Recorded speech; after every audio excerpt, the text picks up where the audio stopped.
Assalamualaikum warahmatullahi wabarakatuh. Bismillahirrahmanirrahim. Alhamdulillahilladzi hadana lihada wa ma kunna linahtadiya laula an hadana Allah. Wa asyhadu an la ilaha illallah wahdahu la syarika lah. Wa asyhadu anna Muhammadan abduhu wa rasuluhu la nabiyya ba'dah.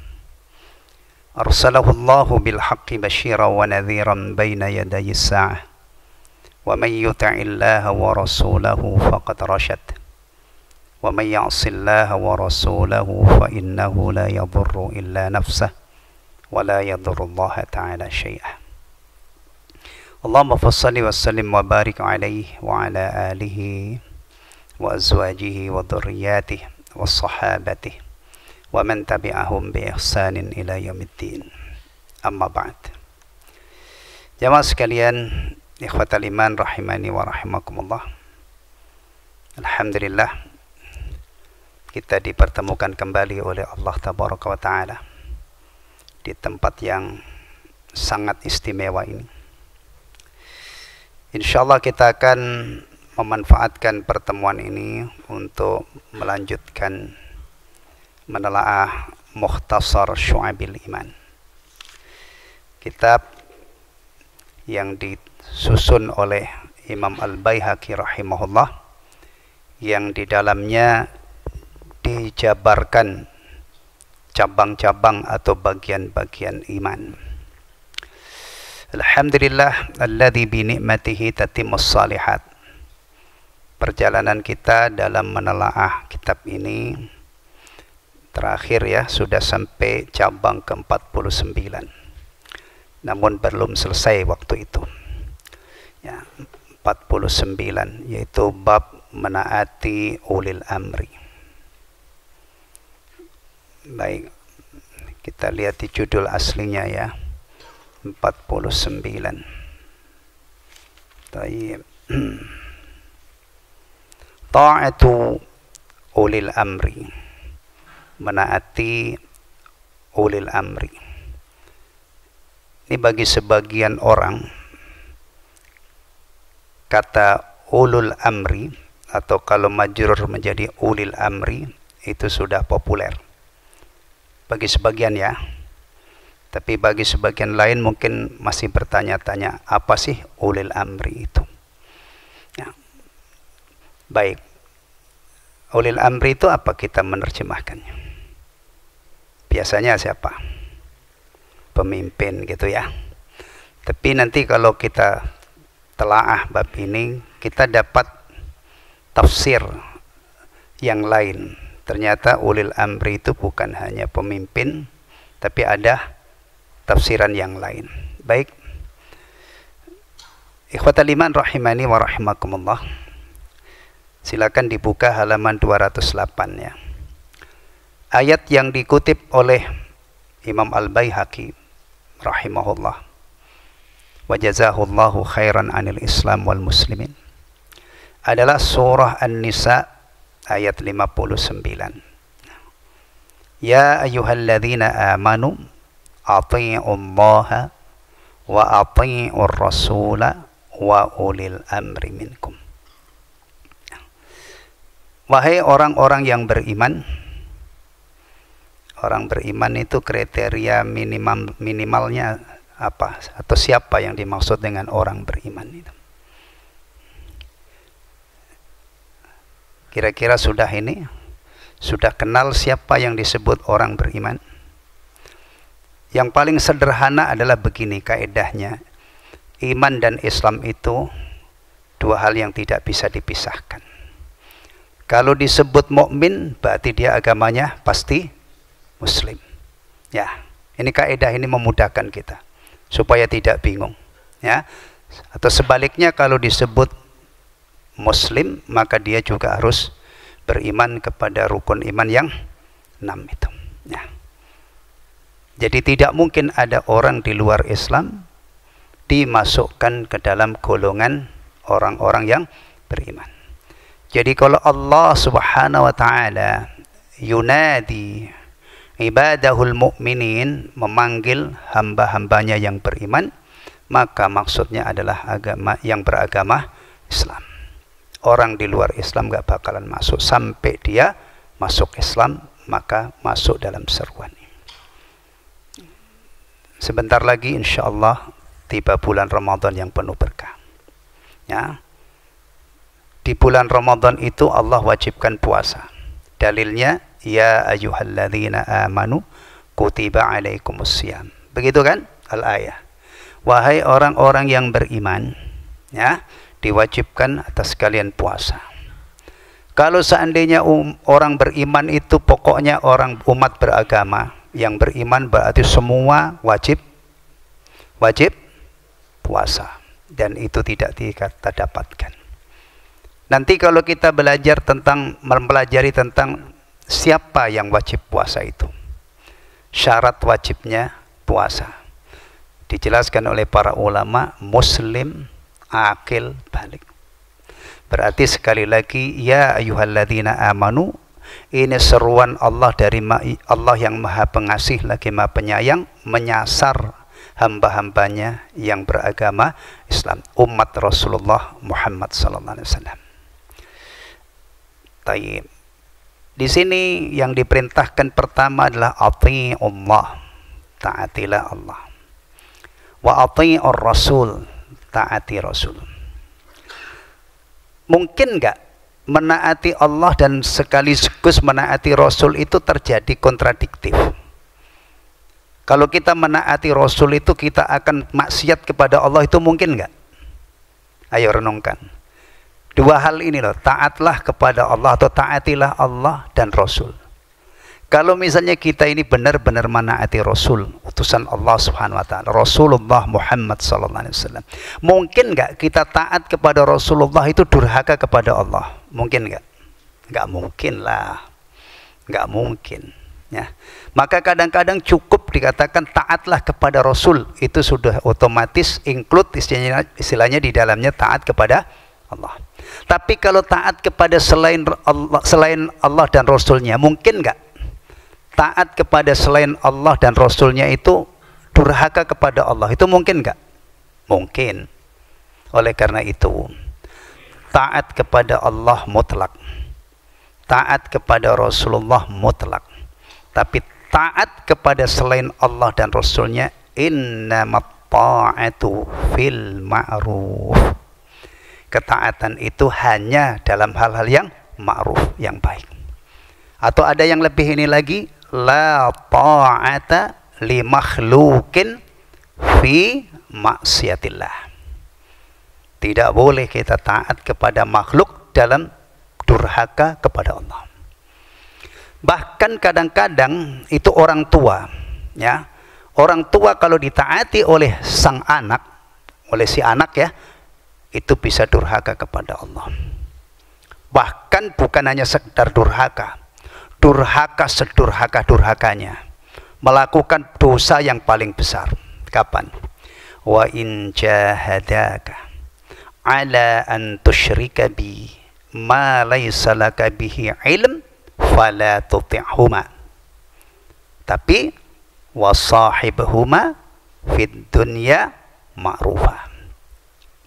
Jika kedua orang tuamu itu agresif, mengajak kamu untuk menyekutukanku yang kamu tidak punya ilmu tentangnya, maka jangan kamu taati orang tuamu itu.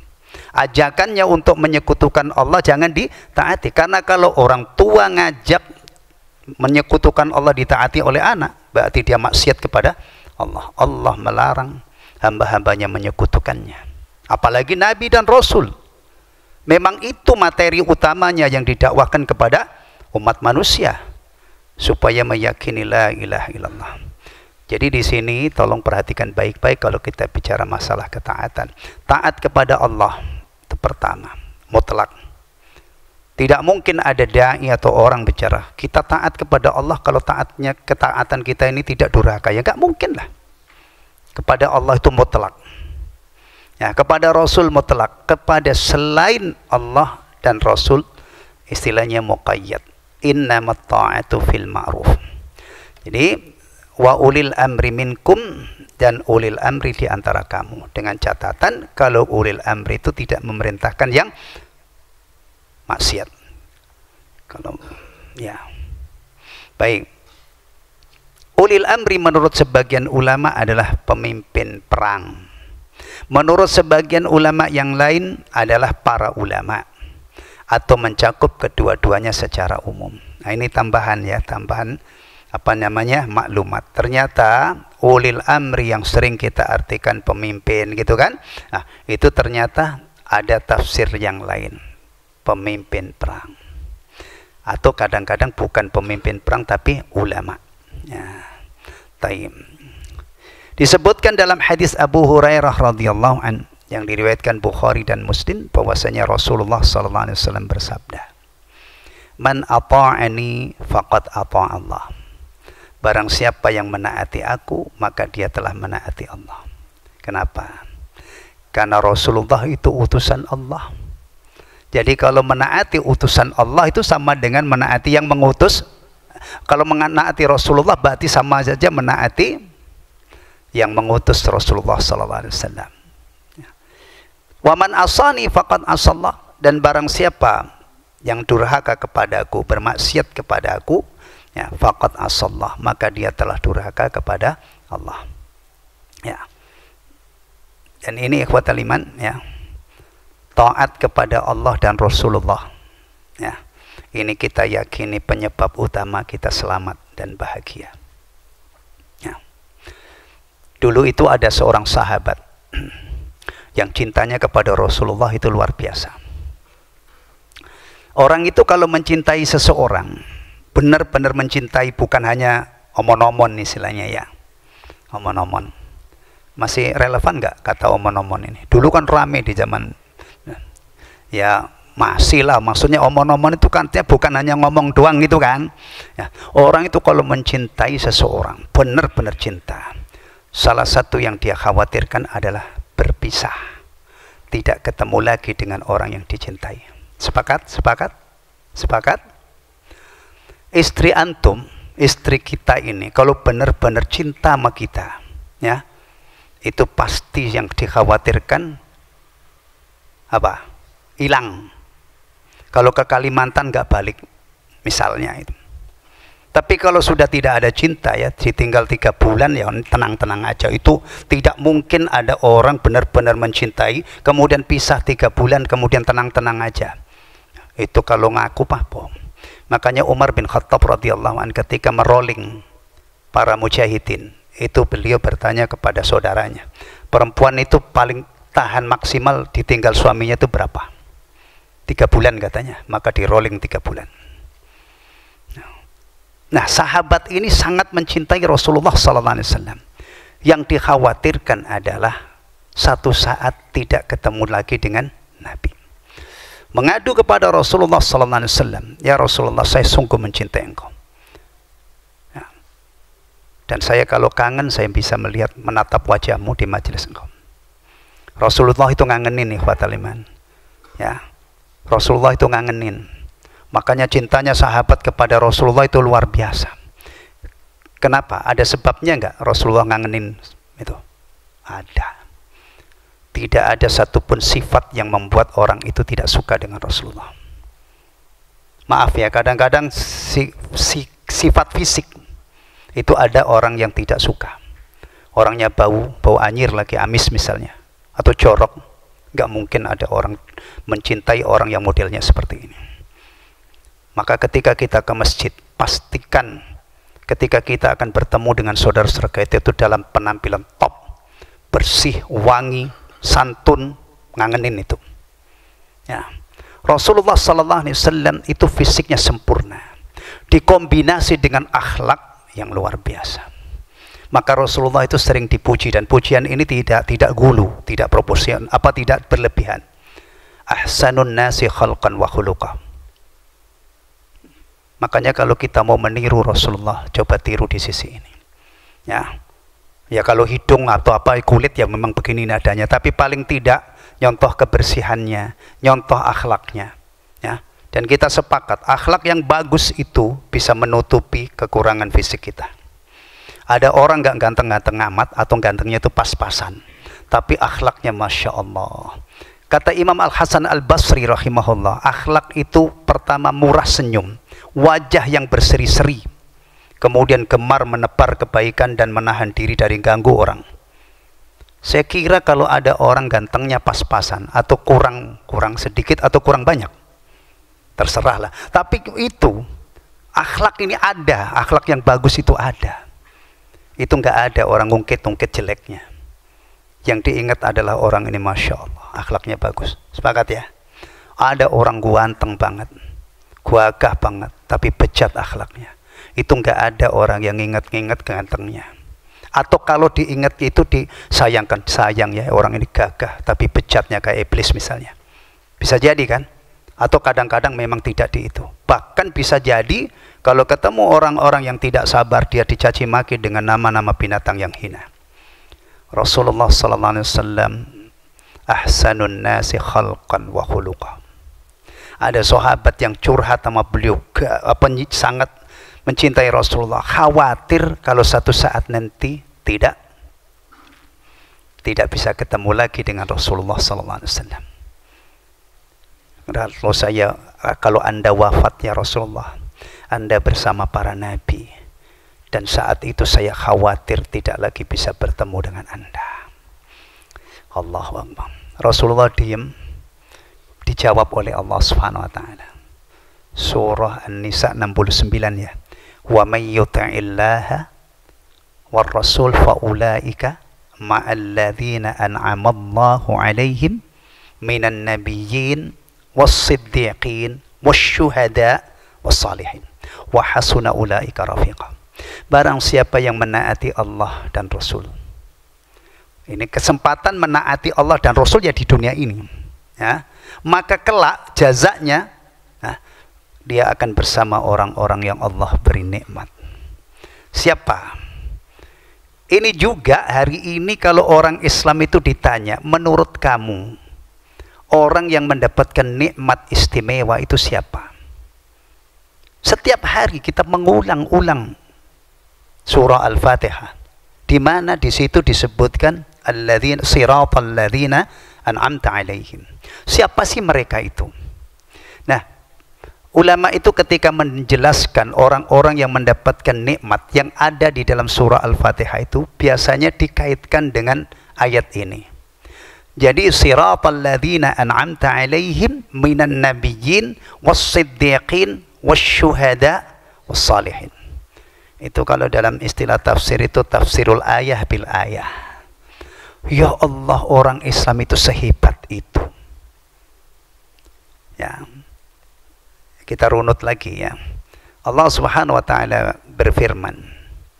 Surah Al-Fatihah yang dibaca oleh orang-orang yang salat itu, yang membacanya ya, itu dibagi dua oleh Allah. Qasamtus salata baini wa baina 'abdi nisfain. Fa nisfuha li wa nisfuha li 'abdi. Wa li 'abdi masa'al.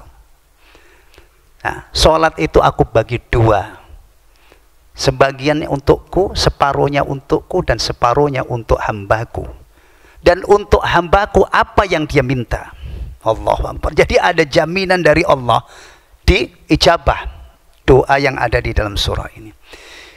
Wa idza qala alhamdulillahi rabbil alamin. Kalau hamba ini membaca alhamdulillahi rabbil alamin, qala Allah hamidani abdi. Hambaku memujiku. Wa idza qala ar-rahmanir rahim. Allah mengatakan qala asna alayya abdi. Hambaku menyanjungku. Wa idza qala maliki yaumiddin. Ya, apa qala Allah majjadani rabbi. Majjadani abdi. Hambaku mengagungkan aku. Kemudian iyyaka na'budu wa iyyaka nasta'in. Hadza li 'abdi. Hadza li 'abdi. Ini untuk hambaku, kata Allah. Kemudian ketika sampai puncaknya, siratal ladzina an'amta 'alaihim ghairil maghdubi 'alaihim waladdallin, ini doa kan? Hadza li 'abdi wa li 'abdi mas'al. ini untuk hambaku dan untuk hambaku apa yang dia minta. Ini doa. Nah, baik. Jadi surah Al-Fatihah itu mulai iyyaka na'budu dengan ayat-ayat sebelumnya atau dari awal sampai iyyaka na'budu ini lillah. Wa iyyaka nasta'in dan seterusnya sampai akhir surah itu yang untuk hamba. Dan Allah berfirman, ya, ini doa ini dijanjikan oleh Allah diijabah. Wali abdi masal. Tunjukilah kami ke jalan yang lurus, jalannya orang-orang yang telah Engkau beri nikmat. Ditafsirkan oleh surah An-Nisa ayat 69 tadi, ya. Yaitu para nabi, ini topnya, di bawah adalah siddiqin, syuhada dan salihin. Dipertegas lagi ghairil maghdubi alaihim, bukan mereka yang dimurkai. Siapa? Al-Yahud wa man syabahahum. Yahudi dan orang-orang yang serupa dengannya. Ghairil maghdubi alaihim waladhdallin, dan bukan orang-orang yang sesat. Siapa orang yang sesat itu? An-Nasara. Aslinya adalah Nasara dan orang-orang yang semisal dengannya, yang mirip dengannya, yang niru-niru mereka juga bisa masuk ke dalam seperti mereka. Taib. Ayat ini menjawab kegalauan seorang sahabat yang khawatir satu saat tidak bisa lagi berjumpa dengan Rasulullah SAW. Ternyata ditunjukkan jalannya. Barang siapa yang menaati Allah dan Rasul, maka kelak mereka akan bersama orang-orang yang Allah beri nikmat dari golongan-golongan yang disebutkan tadi. Wa hasuna ulaika rafiqa, dan mereka itu sebaik-baik teman di tempat yang penuh dengan kenikmatan, yang kriterianya nikmat-nikmat di sana itu belum pernah dilihat oleh mata, belum pernah terdengar oleh telinga, dan belum pernah terbetik di hati. Apa itu namanya? Di mana tempat itu? Jannah. Dan juga sudah dikabarkan oleh Rasulullah, orang itu kalau masuk surga, ya, sehat terus, hidup terus selama-lamanya, muda terus, tidak menua, bahagia terus, tidak pernah sengsara. Allahu Akbar. Ya. Jadi kalau di sini tadi Rasulullah dikutip oleh Imam Al-Baihaqi mengingatkan sabda Rasulullah, barang siapa yang taat kepadaku maka dia telah menaati Allah. Ini kalau kita kait-kaitkan dengan ayat-ayat yang lain, dengan ayat Al-Quran, ternyata ini bisa kita katakan kunci kebahagiaan atau sebab utama kebahagiaan dunia terutama akhirat. Baik. Wa may yuti'il amira faqad ata'ani, dan barang siapa yang taat kepada menaati pemimpin, berarti dia telah menaatiku. Tapi dengan catatan tadi, ya, menaati pemimpin dalam hal-hal yang ma'ruf. Kalau menaati pemimpin dalam maksiat, ya tidak akan taat kepada Rasulullah sallallahu alaihi wasallam. Wa man ya'sil amira faqad asani, dan barang siapa yang bermaksiat kepada pemimpin maka telah bermaksiat kepada aku. Kemudian Rasulullah pernah berpesan kepada Abu Dzar, ya Abu Dzar, isma' wa ati' walau abdan mujadda al-atraf. Wahai Abu Dzar, dengarkanlah, taatlah, walaupun yang menjadi pemimpin itu budak Habasyah. Budak Habasyah, ya. Budak Habasyah itu warna kulitnya apa? Habsyi, dari Afrika sana. Warna kulitnya apa? Hitam. Biasanya orang hitam itu rambutnya lurus apa keriting? Keriting, ya. Di dunia ini sampai masih ada hari ini itu yang diskriminatif terhadap orang hitam. Islam jauh-jauh hari ini tidak ada diskriminatif. Bahkan pesan Rasulullah SAW kepada Abu Dzar, seandainya yang memimpin kamu itu sudah hitam hamba sahaya, sudah hamba sahaya, tubuhnya tidak utuh, mujadda'ul atraf, cacat, ini ujung-ujung jarinya pada buntung.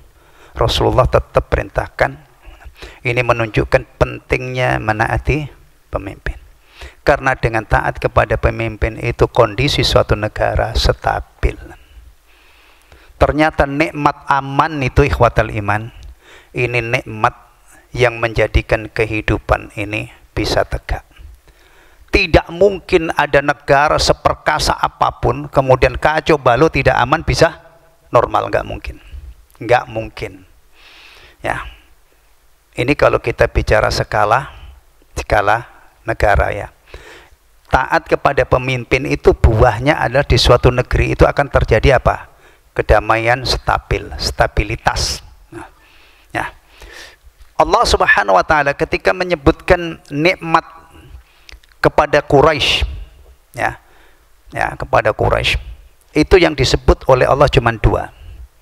Alladzina at'amahum min ju' wa amanahum min alladzi at'amahum min ju' wa amanahum min khauf. Berarti apa? Kelancaran ekonomi dan keamanan. Rasulullah sallallahu alaihi wasallam bersabda, ini kaitannya dengan kondisi kita perorangan, ya. Tadi bisa kita gambarkan ya, negara sebesar apapun kalau nggak aman pasti ambruk. Ya, bahkan kalau berkepanjangan nggak aman, hancur luluh. Kaitannya dengan kita. Tadi pagi, keadaan kita waktu bangun tidur gimana? Semoga seperti yang dikhabarkan oleh Rasulullah. Man asbaha aminan fi sirbihi wa mu'afan fi jasadihi wa wajada ta'ama yaumihi faka'annama hizat lahu dunya. Barang siapa yang di pagi hari aman di tempat tinggalnya, antum buka mata aman, nggak terjadi apa-apa di tempat tinggal kita. Perhatikan, kadang-kadang orang bangun tidur itu bisa berbagai macam hal-hal yang tidak baik terjadi. Mungkin saya bayangkan yang ekstrim, orang bangun tidur itu semua orang yang ada di rumah itu tewas mengenaskan, dibantai orang. Bahkan kadang-kadang bukan sekedar dibantai, lebih dari itu. Perempuan-perempuannya diperkosa. Ada kejadian seperti ini. Atau ketika orang itu menutup pintu awal malam ketika mau tidur, semuanya masih utuh. Bangun tidur, harta-harta berharganya digondol. Digondol apa? Maling ya? Kalau tikus enggak lah. Tikus itu paling-paling bolongin lemari pakaian atau bikin gigit pakaian kan. Ya. Itu mungkin terjadi enggak? Mungkin. Jadi kalau pagi-pagi kita bangun tidur kemudian aman. Alhamdulillahilladzi ahyana ba'da ma amatana wa ilaihun nusyur. Badan kita sehat. Antum yang sampai ini tadi maghrib bisa ke masjid ya. Itu dari pagi tadi sehat kan? Ya. Ada enggak yang tadi pagi itu sakit parah tiba-tiba maghrib sudah ke masjid? Jarang. Berarti kita begini, ini maksud saya kita hitung mundur itu dari bangun tidur tadi. Alhamdulillah nikmat ini ada pada kita. Dan ada makanan untuk 1 hari. 1 hari ya, enggak usah 3 bulan ke depan. 1 hari. Kata Rasulullah seakan-akan orang itu sudah dunia seisinya itu diberikan kepadanya. Jadi menjadi orang kaya itu kita ya tidak perlu harus memiliki ribuan triliun. Dengan kondisi seperti itu kita sudah merasa dicukupi oleh Allah Subhanahu wa taala. Dan seharusnya sudah penuh rasa syukur. Pagi-pagi itu kita rukuk sujud. Itu tidak usah nunggu kita harus punya rumah mewah, mobil mewah, aset kekayaan 7 turunan tidak habis, enggak usah. Cuman itu kita bisa menjadi orang kaya. Mungkin kita diledek-ledek orang ya. Orang yang tidak bisa menghayati. Jelas saja kamu miskin itu hanya untuk menghibur dirimu. Enggak. Seharusnya bisa. Apalagi kalau dikombinasi dengan ajaran Rasulullah sallallahu alaihi wasallam, laisal ghina an kasratil ard, walakinal ghina ghinan nafs. Kekayaan itu ya bukan karena melimpahnya, kekayaan yang hakiki maksudnya ya, bukan melimpahnya harta benda. Hari ini kadang-kadang kita mendengar orang itu aset kekayaannya triliunan. Bahkan ribuan triliun orang-orang kaya papan atas itu. Ya kan? Tapi belum tentu dia kaya. Ya kan? Kekayaan yang sebenarnya yang hakiki itu bukan melimpahnya harta benda, tetapi kaya hati. Diberi sedikit oleh Allah kelihatan banyak banget. Kemudian punya luapan bersyukur ya. Masya Allah. Dia manfaatkan umurnya untuk mengabdi kepada Allah Subhanahu wa taala. Jadi kembali ke sini Abu Dzar Itu diwasiati oleh Rasulullah, taatlah kepada pemimpinmu. Kalau meskipun seandainya pemimpinmu itu adalah hamba sahaya, sudah hamba sahaya, dia kulit hitam kemudian cacat. Ini menunjukkan sekali lagi taat kepada pemimpin itu akan menimbulkan maslahat yang luar biasa. Makanya ulama-ulama Ahlussunnah itu sangat hati-hati di sini. Ya, karena kalau tidak hati-hati itu kadang-kadang ya bisa terjadi keonaran, bisa terjadi mafsadah yang luar biasa. Dan biasanya kalau urusan dengan pemimpin ini yang tumpah apa? Bukan air mata, yang tumpah darah. Ya. Contoh itu Khawarij, ya. Khawarij yang punya prinsip pemerintah yang dolim itu boleh dikudeta. Nah, lihat korbannya siapa? Dalam sejarah kelamnya Khawarij itu siapa yang jadi korban? Ali bin Abi Thalib radhiyallahu anhu, dibunuh oleh Ibnu Muljim. Khawarij itu ikhwatal iman ya, semangat ibadahnya itu dahsyat. Ya, saya baca di Talbis Iblis itu, ketika Ibnu Muljim itu mau dieksekusi, itu dipotong tangan dan kakinya itu dia tidak jaza. Tidak jaza itu tegar, nggak mengaluh, nggak mengadu. Matanya dicolok pakai paku panas, itu tegar dia. Tapi ketika lidahnya dipotong, dia baru ampun-ampunan. Karena apa alasannya? Saya tidak mau menghadap Allah dalam keadaan saya tidak berzikir. Dipotong kakinya, dicolok matanya, itu masih membaca surah Al-Alaq sampai khatam. Jadi kalau secara tampilan luar Khawarij itu baca Qur'annya dahsyat, tahajudnya dahsyat, sholatnya dahsyat. Cuman masalahnya dia menyimpang di prinsip-prinsipnya itu, sehingga ibadahnya itu tidak membekas. Maka jangan sampai kita ini yang rajin sholat kemudian sholat kita tuh nggak ngefek. Kita itu kalau sholat sudah menunjukkan apa? Ketawaduan kepada Allah yang tiada taranya. Betul kan? Sholat itu kan setiap sholat kita ruku, kecuali sholat jenazah. Ruku itu adalah madhar. Madhar itu apa ya? Bahasanya fenomena ya, bentuk contoh konkret tawaduk kepada Allah. Orang yang berpotensi jalannya itu apa? Kalau orang sombong itu apa misalnya? Membusungkan dada, yang tegak, dia tekuk badannya, bagian yang paling mulia dia letakkan di tanah. Subhana rabbiyal a'la wa bihamdi. Tidak ada bentuk tawaduk secara fisik melebihi sujud. Semakin orang itu merendah keharibaan Allah, semakin dekat dengan Allah. Maka Rasulullah mengatakan ketika posisi seorang hamba yang paling dekat dengan Allah adalah ketika dia sujud. Kalau kita sudah sholat, sudah sujud, sudah ruku, bahkan ruku saja itu spesial untuk Allah. Itu kan? Setelah sholat mestinya kita tawaduk kepada sesama manusia, rendah hati. Allah ketika menjelaskan sifat sahabat-sahabat Nabi Muhammadur Rasulullah walladzina ma'ahu asyidda'u 'alal kuffar ruhama'u bainahum. Asyidda'u 'alal kuffar, bersikap keras kepada orang kafir. Kafir yang mana ini yang disikapi keras? Kafir muharib, yang memerangi. Di medan perang itu nggak kenal kakak, nggak kenal adik, nggak kenal bapak, nggak kenal anak. Kalau beda kubu, bunuh-bunuhan. Dan itu berhasil dipraktekkan oleh sahabat-sahabat Nabi ketika perang Badar. Ada yang ketemu anaknya, ada ketemu saudaranya, ada ketemu kerabatnya. Ruhama'u bainahum, saling berkasih sayang di antara mereka. Pernah dengar nggak penjelasannya ayat ini? Asyidda'u 'alal kuffar itu Ibnu Katsir rahimahullah menafsirkan ghaduban abusan. Terhadap orang kafir di medan perang itu ghadub.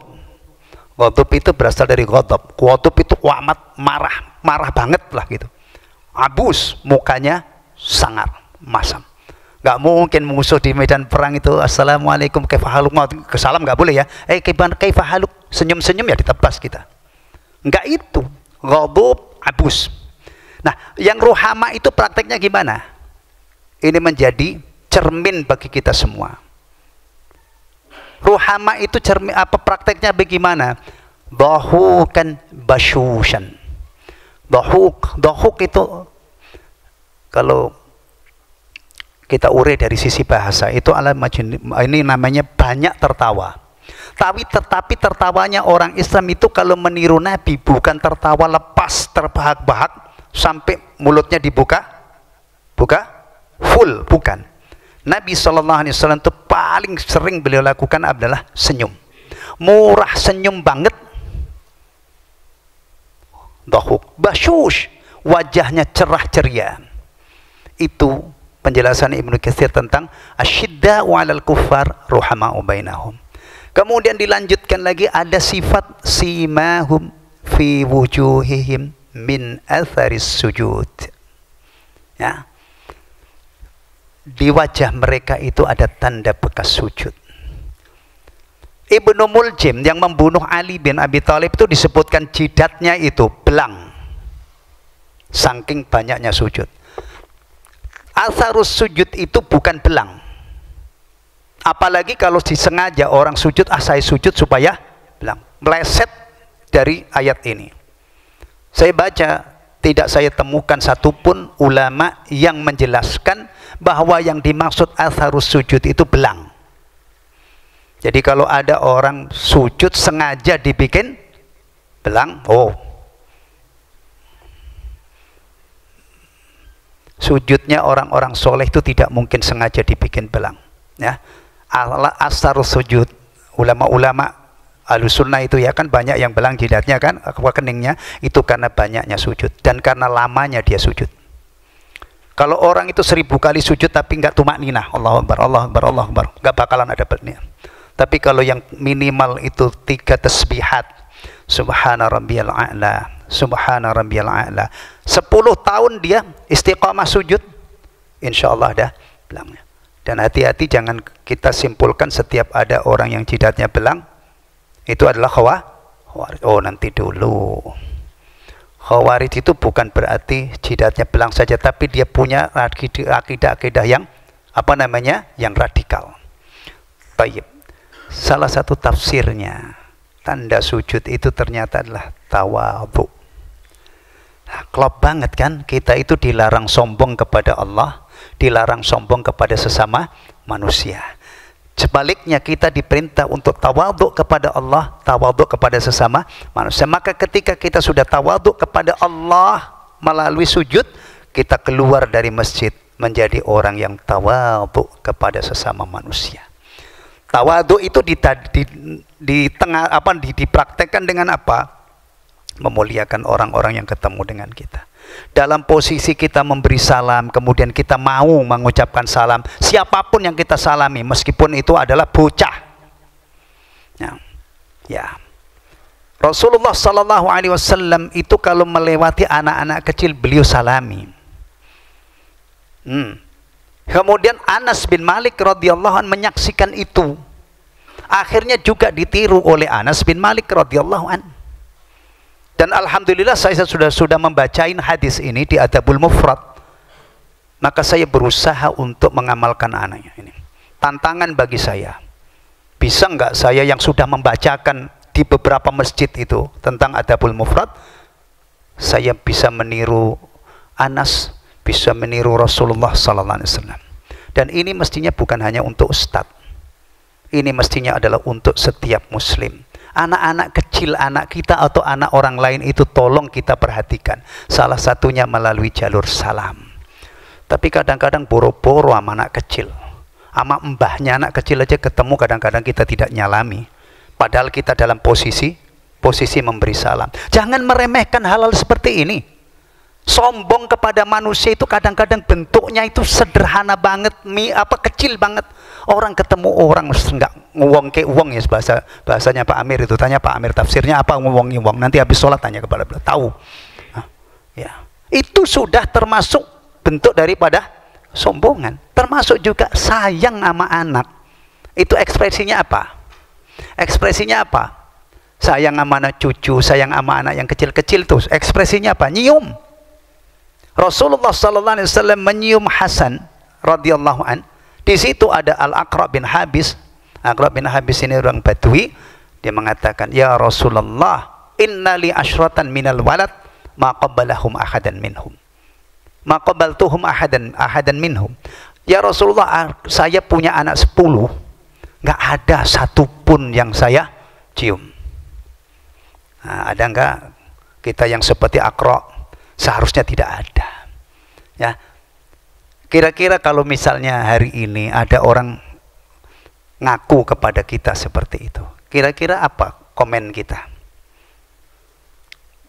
Kak, saya itu punya anak 10, nggak ada yang saya cium. Kamu itu bapak apa sih? Cuman rajin bikin anak, tapi anakmu nggak ada yang kamu. Bisa aja keluar komentar begitu ya? Bisa ya? Bisa? Mungkin ya? Mungkin. Tapi Rasulullah SAW untuk mendidik Al-Aqra' bin Habis tidak keluar satu kata pun yang mencela. Cuman dilihat fanadhara ilaihi Rasulullah SAW. Rasulullah SAW melihat kepadanya lalu diajari, man la yarhamu la yurham. Orang yang tidak menyayangi tidak disayangi. Kalau kamu tidak sayang sama anakmu dan tanda sayang itu adalah mencium, kamu tidak dapat rahmat Allah. Allahu Akbar, siapa sangka nyayangi anak yang diekspresikan dengan mencium itu menyebabkan Allah menurunkan rahmatnya. Hati-hati, ini juga ada tanda hati yang sudah tidak ada kasih sayang. Orang itu kalau hatinya sudah tidak ada kasih sayang, kira-kira calon orang bahagia apa calon orang sengsara? Di akhiratnya itu loh, calon apa? Calon orang sengsara. Masalah sepele ternyata berbuntut panjang. Ya, termasuk tadi kita bicara kesombongan itu bentuknya memalingkan muka, ya kan? Maka siapa? Luqman Al-Hakim ketika mendidik putranya, ya bunayya, mulai dari tauhid ya sampai wala tusair khaddaka linas. Nah, anakku sayang, jangan kamu palingkan mukamu ya dari orang. Ini anak songong. Ya. Iya. Anak-anak itu kalau sopan, Masya Allah, kita yang melihatnya itu hati kita adem. Ya. Orang anak-anak hormat kepada yang tua sayang sama anak yang muda, Masya Allah, kayak di surga itu. Ya, ini perhatikan. Ya, kadang-kadang masalah sepele sekali lagi, tapi itu kaitannya dengan masalah besar. Alhamdulillahilladzi bi ni'mati tatimmus shalihat. Nanti cabang berikutnya itu cabang ke-50. Ayatnya tadi sudah dibaca sang imam, wa'tasimu bihablillahi jami'an wa la tafarraqu. Judulnya berpegang teguh kepada jamaah. Itu dicantumkan oleh Imam Al-Baihaqi di dalam kitab beliau ini, bagian atau cabang yang ke-50. Karena sudah Isya, padahal tadi saya bawa Quran mushaf ini. Ini Al-Mukhtasar fi Tafsiril Quran, itu mau jelaskan ayat ini. Tapi qadar Allah, ya begitu, ternyata habis untuk cabang 49, berarti cabang 50, tunggu seri berikutnya. Ya, baik. Alhamdulillahilladzi bi ni'mati tatimmus shalihat. Subhanakallahumma wa bihamdika asyhadu an la ilaha illa anta astaghfiruka wa atubu ilaik. Wassalamualaikum warahmatullahi wabarakatuh.